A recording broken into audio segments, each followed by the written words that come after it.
Hey there, Meanderers. This stunning hotel at Walt Disney World wasn't even on our radar for this trip, but when plans changed last minute, we grabbed a room here, and I am so glad we did. Today, we're touring Gran Destino Tower at Disney's Coronado Springs Resort. I'll show you the rooms, the lounges, the rooftop dining, and everything in between.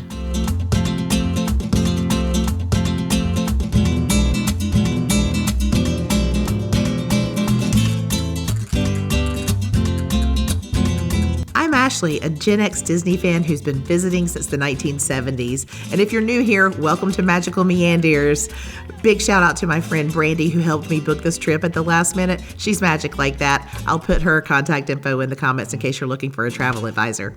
Let's start in the lobby. It's grand, it's airy, and it's packed with details inspired by Spanish surrealism. The whole tower is themed around Destino, a collaboration between Walt Disney and artist Salvador Dali. It was started in 1945 but wasn't completed until 2003, so yeah, you're walking into a piece of art history. Our room wasn't ready when we first arrived, but that gave us time to explore and grab a snack. Barcelona Lounge is located in the lower lobby, and it's the perfect spot for a pick-me-up in the mornings. They serve specialty coffees and pastries, and by evening it turns into a beautiful bar with Spanish-inspired cocktails. We stopped in for drinks more than once on this trip.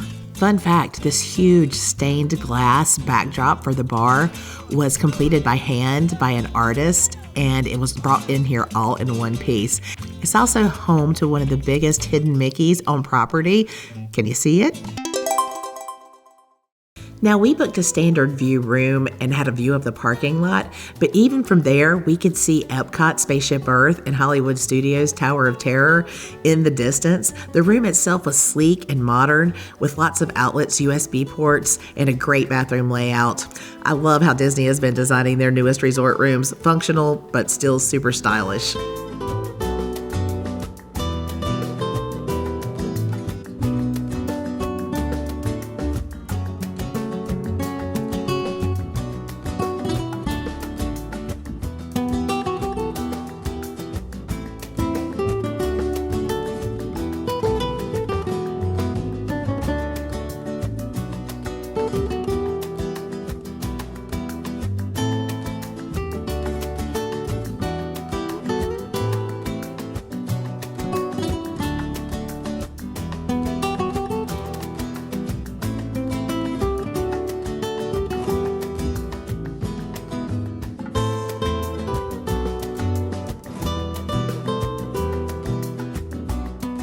One other neat touch is the smart elevator system in the tower. Instead of just pressing up or down, you select your floor on a keypad and it assigns you a specific elevator.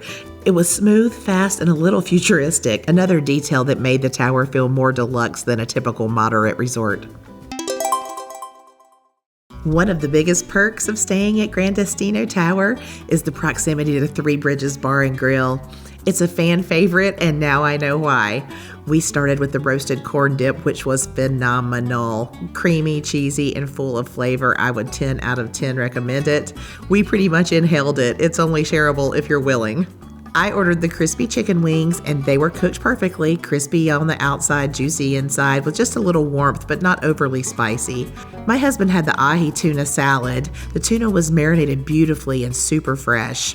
And Cooper went with the pork carnitas tacos. He said they weren't overly spicy, but when he added the pickled jalapenos on the side, they were just right. Every single dish hit the spot, and with the open air setting over the lake, the vibe couldn't be better. Coronado Springs has beautiful grounds. You can walk around Lago Dorado and find a hammock in the shade or relax by the pool. The dig site is the main pool area with a Mayan pyramid, water slide, and hot tub. There's also a pool bar with snacks and drinks if you want to chill poolside with a margarita. The tower doesn't have a dedicated pool, so this is your closest option. And if you're someone who likes to keep up with workouts while traveling, Coronado Springs is also one of the only moderate resorts that has a fitness center, another perk of its conference hotel setup. Just outside Toledo, you'll find Dahlia Lounge, a rooftop bar with incredible views. It's a great spot to relax before or after dinner, and if you time it right, you might catch fireworks in the distance. The ambiance here is chic and modern with nods to Spanish surrealism. And here's some neat historical photos of Walt Disney and Salvador Dali collaborating on that animated short called Destino. They began it in the 1940s, but it wasn't finished until 2003 by Roy E. Disney. That's why the tower feels like a piece of surrealist history. We had dinner at Toledo, the signature rooftop restaurant at Gran Destino Tower, and this place blew us away. We ordered the chef's signature dinner for two. It started with the Spaniard for two, a board with Spanish cheeses, meats, and accompaniments, and also a second appetizer, the Flight of Four Pinkstos. This was such a fun variety with small bites packed with bold flavors, and together they made for a really impressive start to the meal. For entrees, Cooper had the plancha seared salmon, which was tender, flaky, and cooked just right. For our main dish, we had the chuletan bone-in ribeye. It came with a tangy tomato frito sauce on the side, plus olive oil potato puree and braised gigante beans. That ribeye was perfectly cooked, juicy, and honestly one of the best steaks I've had on Disney property, and that's saying a lot. For dessert, the chef's signature dinner included Toledo Tapas bar dessert. This was a fun little dessert with toppings that ranged from vanilla cheesecake, lemon curd, raspberry mousse, chocolate mousse, and Spanish coffee custard. It was a fun way to sample different flavors, and the presentation made it feel extra special.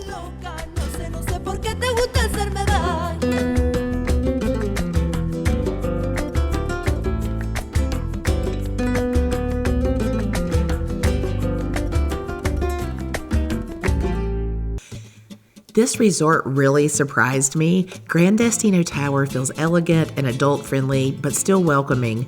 The lounges, the dining, the views, it's hard to believe this is classified as a moderate resort. So if your plans change or if you just want to try something new, don't overlook Gran Destino. It might just be your new favorite stay. Here's the thing though, as much as I enjoyed it, I don't think I'd stay here again without a car. Coronado Springs has an internal bus loop, and if you're planning to hit the parks heavy without your own vehicle, the extra transit time can really add up. With a car though, it's fantastic and you get the feel of a deluxe resort at a moderate price. I think Gran Destino is perfect for adult trips, couples, conference goers, or anyone who wants that upscale vibe without spending deluxe money. But if your plan is rope drop to fireworks every day without a car, there might be more convenient options. Thanks so much for meandering with me. If this has helped you plan your trip, let me know in the comments. And if you're looking for more grown-up spots to relax at Disney, I've got a full lounge and chill guide over at magicalmeanders.com. Don't forget to like, subscribe, and turn the notifications on so you don't miss the next one. I'll see you real soon.